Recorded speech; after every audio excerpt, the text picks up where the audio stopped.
স্থাবর সম্পত্তি, সেটার পরিমাণ হচ্ছে কোটি টাকায়, আভ্যন্তরীণ হচ্ছে 1,30,758 কোটি টাকা, 1,30,758.7 কোটি টাকা। প্রধান উপদেষ্টা আসলে বলেছেন যে লুটের টাকা ম্যানেজমেন্ট ফান্ড একটা করার জন্য, যেটার দ্বারা যেটা বললেন ডিপোজিটর এবং এট দ্য সেম টাইম দরিদ্র জনগোষ্ঠী কল্যাণার্থে এই টাকাটা ব্যয় হবে। এই লুটের টাকাটা অনেক এটা এই পুরো টাকাটা সত্যিকার অর্থে বাজেট বা অন্য কোনো কিছুতে নিয়ে এসে এটা পুরো দরিদ্র জনগোষ্ঠীর জন্য লুটের টাকা ম্যানেজমেন্ট ফান্ড এটা ইউজ হবে, এবং এটার জন্য উনি আজকে নির্দেশ দিয়েছেন। এই সংক্রান্ত একটা সিদ্ধান্ত হয়েছে। আরো অনেকগুলো বিষয় নিয়ে হয়েছে, আপনারা কোশ্চেন করতে পারেন। উই ইনভাইট অল, আপনারা কোশ্চেন করার আগে নাম বলবেন এবং আপনার প্রতিষ্ঠানের নাম বলবেন। আজকের মিটিং এ নাজমা মুবারক আমাদের ব্যাংকিং সেক্রেটারি, উনি কয়েকটা ফিগার দিয়েছেন। উনি বলেছেন যে সোফার যে অ্যাটাচমেন্ট হয়েছে স্থাবর সম্পত্তি,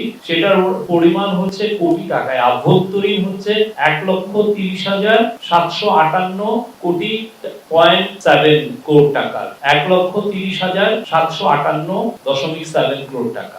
আর হচ্ছে মিলিয়ন ডলারে আছে যেটা বৈদেশিক অ্যাটাচমেন্ট হয়েছে 164.03 মিলিয়ন ডলার। আর অসম্পত্তি যেটা ফ্রিজিং হয়েছে, এটা অস্থাবর সম্পত্তি হচ্ছে 42,614.27 কোটি টাকা, আর মিলিয়ন ডলারের সেটা হচ্ছে যে 20.78। এগুলো হচ্ছে ফ্রিজিং। এটা হলো সেকেন্ডটা। প্রথমটা হলো অ্যাটাচমেন্ট, আমরা যেটা বললাম 1,30,758.7 ও 7 কোটি টাকা এবং মিলিয়ন ডলার, আর বিদেশে হচ্ছে 164। এটা হচ্ছে অ্যাটাচমেন্ট। আর পরে আমি যে ফিগারটা দিলাম ফ্রিজিং অস্থাবর সম্পত্তি, সেটা হচ্ছে 42,614.27 কোটি টাকা, আর মিলিয়ন ডলারের সেটা হচ্ছে 20.78। এটা হচ্ছে বিদেশে। আর আরেকটা আর 42,614.27টা হচ্ছে আভ্যন্তরীণ।